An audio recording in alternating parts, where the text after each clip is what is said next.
This video for class 11th micro economics. Class 11th micro economics में हमने chapter 4 continue कर रहे थे। इससे पहले हमने चैप्टर 4 में इंडिफरेंस कर्व के बारे में पढ़ा था। इंडिफरेंस कर्व की क्या प्रॉपर्टीज़ होती हैं, इंडिफरेंस कर्व क्या होता है, वो हमने क्लियर कर लिया था। अब हम यहाँ पर देखेंगे बजट लाइन क्या होती है।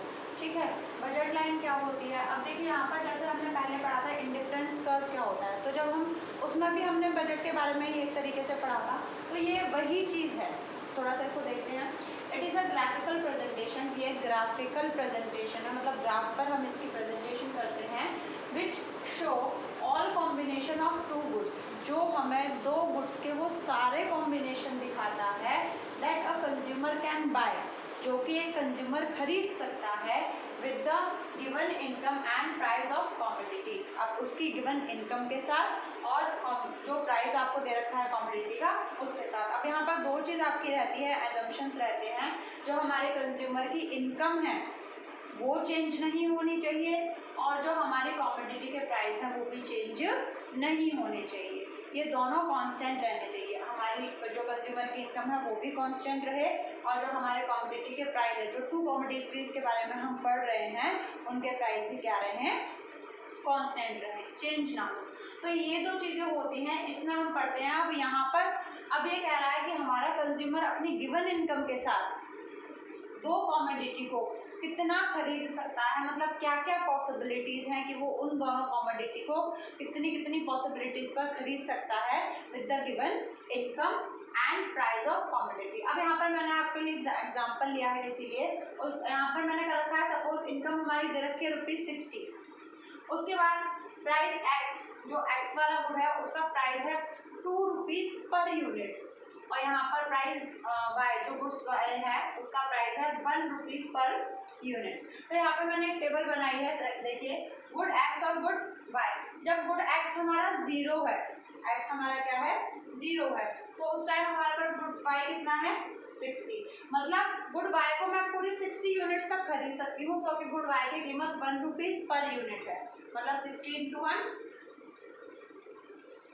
60, गुड्स वाई की मैं 60 यूनिट खरीद सकती हूँ। या फिर सेकंड पॉसिबिलिटी क्या है, मैं गुड एक्स की 10 यूनिट्स परचेज करूँ और गुड वाई की 40 यूनिट्स परचेज करूँ। अब देखो गुड एक्स की अगर मैं 10 यूनिट परचेज कर रही हूँ, गुड एक्स की कितनी 10 यूनिट्स परचेज कर रही हूँ, और गुड वाई की कितनी यूनिट्स परचेज कर रही हूँ 40। ठीक है, तो देखो 10 यूनिट्स और 40 यूनिट्स। 10 यूनिट्स गुड एक्स की, और एक्स की वैल्यू कितनी है 2। 40 यूनिट्स वाई की वैल्यू कितनी है 1 प्राइस, सॉरी। तो हमारा अमाउंट कितना हो गया 20 इस पर और 40 इस पर। अभी भी हमारे ₹60 ही खर्च हो रहे हैं। ठीक है, तो यहाँ पर देखिए अब विद इन गिवन इनकम, मैं वही चीज़ समझा रही हूँ आपको। गिवन इनकम, हमारी इनकम भी चेंज नहीं होगी और हमारे जो कॉमोडिटी के प्राइस है वो भी चेंज नहीं होंगे। हर लेवल पर हमारे ₹60 ही खर्च होंगे। बस हमारा यहाँ पर कंजम्पशन चेंज हो जाएगा कि हम गुड एक्स कितने लें और गुड वाई कितने लें। तो यहाँ पर देखिए आपके गुड एक्स जब आपने 10 यूनिट्स बढ़ा दी, तो आपने गुड वाई की यूनिट्स कम कर दी, कितनी 60 से 40। फिर से हमने गुड एक्स की अगर यूनिट्स बढ़ाई 20, तो वाई और कम हो गया 20 पर, और अगर हमने गुड एक्स की 30 यूनिट्स ले तो हमारे वाई पे यूनिट्स कितनी हो जाएंगी 0। अगर मैं 30 यूनिट गुड एक्स की ले लेती हूँ तो गुड एक्स की कीमत कितनी थी 2, 30 × 2 60, मतलब मेरे ₹60 सारे के सारे खर्च हो जाएंगे अगर मैं गुड एक्स की 30 यूनिट्स को परचेज कर लेती हूँ। तो ऑब्वियस सी बात है उस केस में मेरे पास इतने पैसे नहीं बचेंगे कि मैं गुड वाई की एक भी कमोडिटी परचेज कर सकूँ। ठीक है, तो यही हमें शो करता है जब हम इस कॉम्बिनेशन को अपने ग्राफ पर प्रेजेंट करते हैं, that is known as budget line. मैंने यहाँ पर सारे पॉइंट्स को जोड़ दिया है, 1 2 3 एंड 4। ये 4 पॉसिबिलिटी है हमारे पास जो हम परचेज कर सकते हैं। अब ये हमारे ऊपर है हम कौन सी पॉसिबिलिटी में से चूज कर सकते हैं। इन ये चारों पॉसिबिलिटी विद इन ₹60 कंप्लीट हो जाएंगी, तो इसी को हम कहते हैं बजट लाइन। या फिर बजट लाइन को हम सिंपली कह सकते हैं एक ऐसी लाइन जहां तक हम अपनी खरीदारी कर सकते हैं। सिंपल सी बात है भाई, आपके पास ₹100 हैं तो आप ₹100 तक का ही सामान ले सकते हो, उससे ऊपर नहीं ले सकते। तो ये वही चीज़ है, ये 60 रुपीज़ की एक आपकी बजट लाइन है, आपकी बजट लाइन है, आपका बजट इतना है, अब आप अपने बजट तक की खरीदारी तो कर सकते हो बट बजट से ऊपर की खरीदारी नहीं कर सकते। 60 रुपीज़ तक की तो आप परचेजिंग कर सकते हो बट 60 से अगर मैं कहूँ 80 रुपीज़ की कर लो, 100 रुपीज़ की कर लो, तो भाई आपकी मनी इनकम ही इतनी नहीं है कि आप उससे ऊपर की खरीदारी कर सकते हो। तो बजट लाइन को हम वैसे भी नॉर्मली देख सकते हैं, एक ऐसी लाइन जो हमारे बजट को शो करती है कि हम हाईएस्ट इतना अपने बजट को मतलब यहाँ तक खर्च कर सकते हैं, इससे ऊपर खर्च नहीं कर सकते। ठीक है, उसको हम प्राइस लाइन भी कहते हैं। इसके बाद आता है हमारा equation of budget line. Budget line की इक्वेशन क्या होती है, अगर हम इसको न्यूमेरिकली या इसको एक्सप्रेस करें इन टर्म्स ऑफ वेरिएबल्स वगैरह, तो उसको कैसे एक्सप्रेस करते हैं, तो यहाँ पर इसकी इक्वेशन मिलती है ये, budget line is equal to money equal to P1 x1 plus P2 y2। अब यहाँ पर मैं अगर कोई सा भी कॉम्बिनेशन ले लूँ, आप चाहे फर्स्ट सेकंड थर्ड फोर्थ कोई सा भी ले लो, वहाँ पर हमारी मनी इसके बराबर होनी चाहिए, तो ये हमारा क्या बन जाएगा, इक्वेशन ऑफ बजट लाइन। एक एग्जांपल लेके देखते हैं। ठीक है, चलिए मनी हमारी कितनी थी, देखिए 60। यहाँ पर फर्स्ट सेकंड थर्ड फोर्थ कोई सा भी ले लेते हैं। देखो फर्स्ट वाला तो 0 है, सेकंड वाला भी मैंने बता दिया, थर्ड वाला एग्जांपल ले लेते हैं। थर्ड वाले एग्जांपल में P1 मेरा कितना है, प्राइस फर्स्ट का मतलब x का, P1 मेरा कितना है 2, x1 मेरा कितना है सेकंड वाले का 20, प्लस P2 मेरा कितना है 1, y2 कितना है 20। ठीक है, तो यहाँ पे मैंने इसे सॉल्व किया तो इसका आया 40 और इसका आया 20, that is also equal to 60।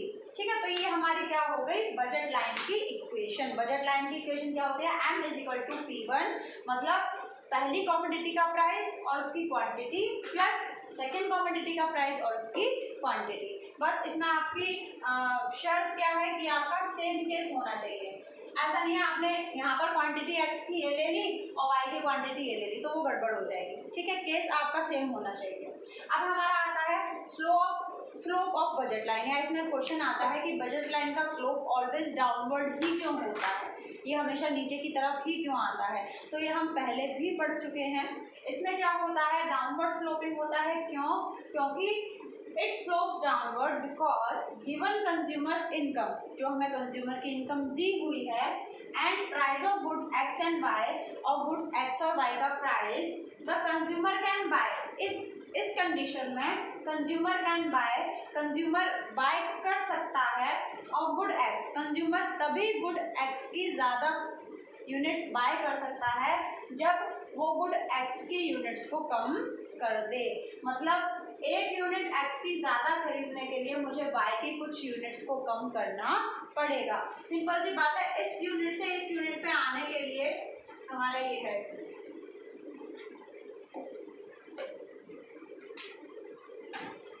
40-10 और 20-20, ये था हमारा।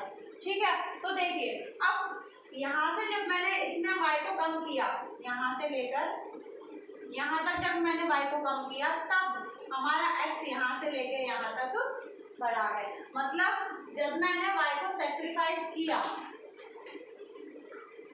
तब मैंने x की यूनिट्स बढ़ाई। मतलब x की 10 यूनिट बढ़ाने के लिए मुझे y की 20 यूनिट को सेक्रीफाइस करना पड़ेगा, क्योंकि मेरे पास पैसे उतने ही हैं। सिंपल सी बात है। ठीक है, आपके पास मनी उतनी ही है तो आप क्या करोगे, अगर आपको कोई चीज़ ज़्यादा लेनी है तो आपको दूसरी चीज़ कम करनी पड़ेगी। उसके बाद क्या आता है आपका स्लोप ऑफ बजट लाइन क्यों होता है, because del y upon del x, क्योंकि एक्स की एक कमोडिटी को बढ़ाने के लिए हमें वाई की कमोडिटी को सेक्रीफाइस करना पड़ता है, इसीलिए हमारा जो बजट लाइन का स्लोप है वो ऑलवेज डाउनवर्ड जाता है। ठीक है, उसके बाद हमारा आ जाता है बजट कॉन्स्टेंट। बजट कांस्टेंट का मतलब क्या होता है, बजट कांस्टेंट का मतलब होता है रुकावट। तो बजट कांस्टेंट क्या होता है, देखिए इसका भी एक फॉर्मूला होता है। देखिए सेम फॉर्मूला यही है, यहाँ पर इक्वल की जगह मैंने दूसरा साइन लगाया है। इस साइन का मतलब क्या होता है, इस साइन का मतलब होता है it show the combination of two commodity. ये हमें टू कमोडिटी का कॉम्बिनेशन दिखाता है, whose expenditure can be less than, जिसका खर्चा या तो आपके 60 रुपीज से कम होगा या फिर उसके इक्वल होगा। So there is possibility of saving. अब सिंपल सी बात है भाई, आपके पास अगर 60 रुपीज है, ये वही बात कर रहा है, हमारे पास 60 रुपीज है, तो हमारा खर्चा ये उस तरीके की पॉसिबिलिटी दिखाता है जहाँ पर हमारा खर्चा या तो 60 रुपीज से कम होगा। अगर आप 60 में से 40 रुपीज खर्च कर रहे हो तो आपके पास कितना बचा, 20 rupees, and that is your saving. तो उसी को हम कहते हैं बजट कांस्टेंट। यहाँ पर हम बजट को थोड़ा सा रोक कर चलते हैं, जिसको हम सेविंग कहते हैं। तो इसमें क्या होता है, ये हमें कॉम्बिनेशन दिखाता है दो कमोडिटी का, जहाँ पर खर्चा या तो मनी इनकम से कम होगा या फिर उसके बराबर होगा। वही बात आ गई भाई, आपके पास 60 रुपए है तो या तो आप 60 रुपए से कम खर्च करोगे, कम खर्च करोगे तो सेविंग कर रहे हो, ठीक है। 60 में से अगर आप 40 खर्च कर रहे हो, दैट मीन्स 20 रुपीज आप सेव कर रहे हो। और अगर 60 के 60 आपने खर्च कर दिए, एक्सपेंडिचर आपने मनी इनकम के बराबर कर दिया, that means there is no saving. But अगर मैं क्या आपसे कहूँ कि आप 60 से ज़्यादा खर्च कर लो, तो वो तो आप नहीं कर सकते। तो बजट कांस्टेंट में भी यही कह रहा है वो। यहाँ पर हम टू कमोडिटीज का कॉम्बिनेशन देखते हैं, जिसका एक्सपेंडिचर या तो मनी इनकम से कम होगा या फिर उसके इक्वल होगा, तो यहाँ पर हमारी पॉसिबिलिटी रहती है सेविंग। ओके, नेक्स्ट आता है हमारा चेंज इन बजट लाइन। हमारी बजट लाइन चेंज कब होती है, ये अभी जो बजट लाइन की बात कर रहे हैं, ये चेंज कब होती है। अब इसमें दो चीज़ें आती हैं, एक तो आता है शिफ्ट और एक आता है rotate. Shift in change line and rotation in change line. तो देखो शिफ्ट और रोटेट में क्या फ़र्क है। शिफ्ट में क्या होता है, ये हमारी बजट लाइन है, suppose this is our budget line. तो जब हम शिफ्ट की बात करते हैं तो बजट लाइन, हम किसी भी चीज़ की शिफ्टिंग की बात अगर हम करते हैं तो उसके दोनों पॉइंट ए एंड बी, ये दोनों पॉइंट शिफ्ट करेंगे एक ही डायरेक्शन में।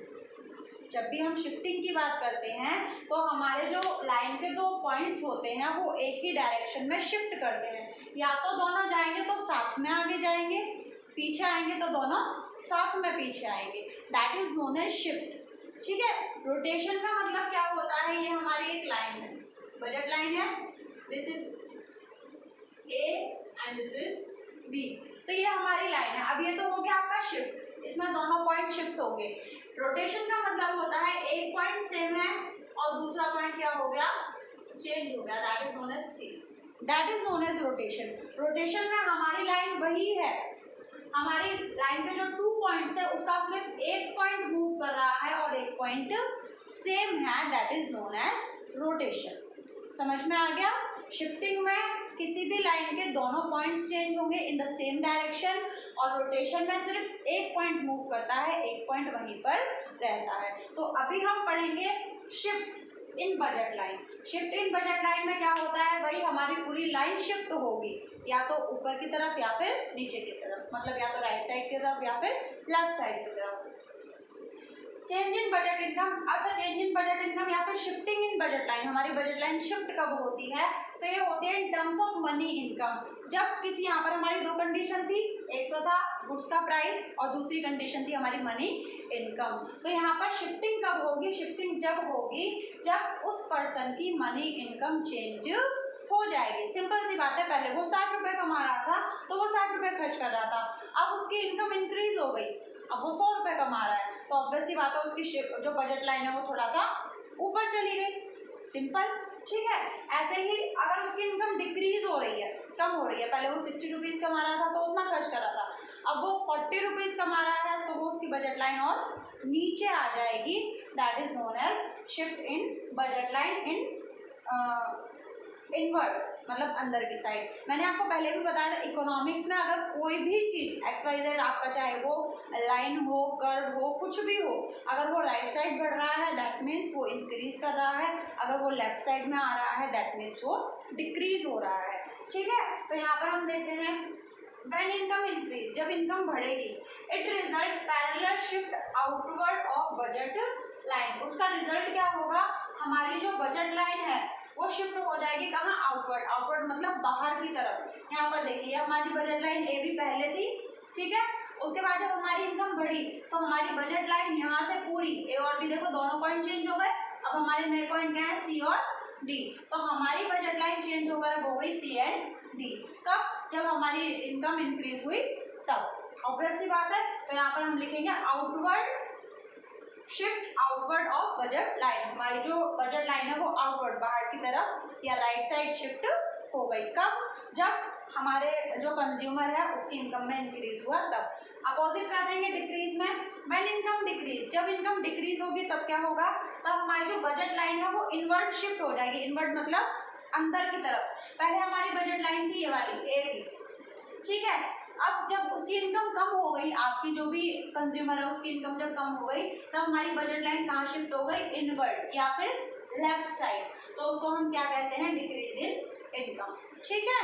तो ये था हमारा कॉन्सेप्ट आज का। इसमें हमारा भी रोटेशन रह गया है, रोटेशन इन बजट लाइन या रोटेट ऑफ बजट लाइन, उसको हम कल क्लियर करेंगे and that is the last topic of your chapter 4। Thank you.